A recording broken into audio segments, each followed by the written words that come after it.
दसों दिशा से क्रोध की, उठी अप्रबल आगी। शीतल संगति साधु की, तहाँ उबरिए भागी। कबीर औंधी खोपड़ी, कबहू ध्याये नाहीं। तीन लोक की संपदा, कब आवे घर माही। एक मुँह के कारणे, भरत धरी दो हृदय। ते नर कैसे छूटी है, जिनके बहुत स्नेह। अर्थात दसों दिशाओं से क्रोध की भयंकर आग उठी है।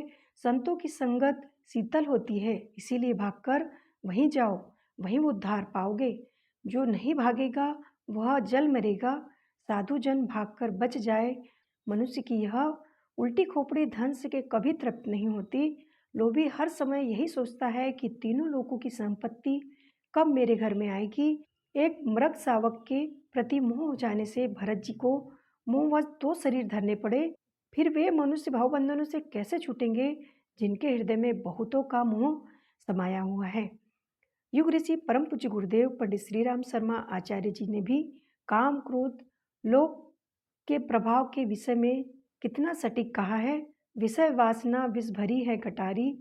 यदि सूक्ष्म से सूक्ष्मतर रूप में भी काम, क्रोध, लोभ की कामनाएं, भावनाएं चित्त में व्याप्त है या मन में पल रही है, तो ये बिल में रह रहे उन जहरीले सर्पों की तरह है, जो बिल से बाहर निकलकर हमें कभी भी डस सकते हैं।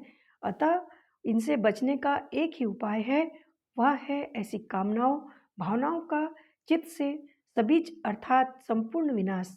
काम, क्रोध, लोभ, मोह के भयंकर व विनाशकारी प्रभाव की चर्चा करते हुए योगेश्वर भगवान श्री कृष्ण भी गीता में हमें सावधान करते हुए कह रहे हैं, विषयों का चिंतन करने वाले पुरुष की उन विषयों की आसक्ति हो जाती है।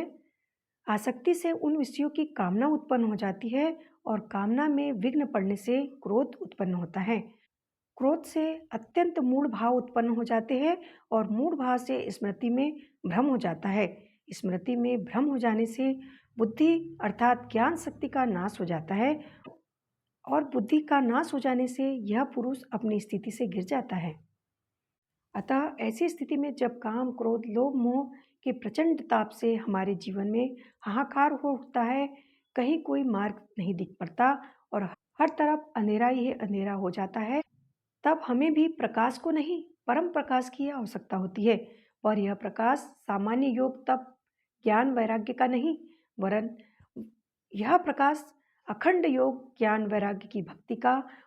और यह संभव है मात्र ईश्वर व गुरु की सच्ची शरणागति से। ईश्वर व गुरु में कोई भेद नहीं, क्योंकि दोनों ही सत्यम, शिवम, सुंदरम व सच्चित आनंद की प्रतिमूर्ति हैं। अतः इन्हें हृदय में हमेशा हमेशा के लिए धारण कर लेने से अपने अंतस में ब्रह्मा का प्रकाश स्वयं ही उतर जाता है।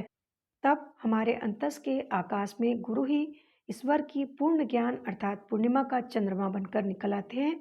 देखते ही देखते अपने अंतस आकाश में ब्रह्म प्रकाश की ज्योति जगमगा जाती है। उस धवल चांद की धवल किरणें सोमरस, अमृत रस, ब्रह्म रस, वैराग्य रस रूप में घटाटोप बरसने लगती हैं। ब्रह्म ज्योति की अमृत वर्षा से धवल चांदनी वर्षा से हृदय सरिता भी हृदय सागर का रूप लेती है। ब्रह्म ज्योति चांदनी रोशनी से भरे उफनते जगमगाते सिंधु में विलीन होकर बिंदु रूप आत्मा भी सिंधु रूप हो जाती है। फिर देखते ही देखते इस ब्रह्म सरोवर, ब्रह्म सागर में सत्य, प्रेम, करुणा, संवेदना के ब्रह्म कमल स्वयं ही खिल उठते हैं। फिर तो इस स्थिति को प्राप्त योगी के लिए अर्थात नित्य ज्ञान स्वरूप परमानंद ब्रह्मानंद की प्राप्ति में स्थित योगी के लिए रात्रि भी दिवस के समान है।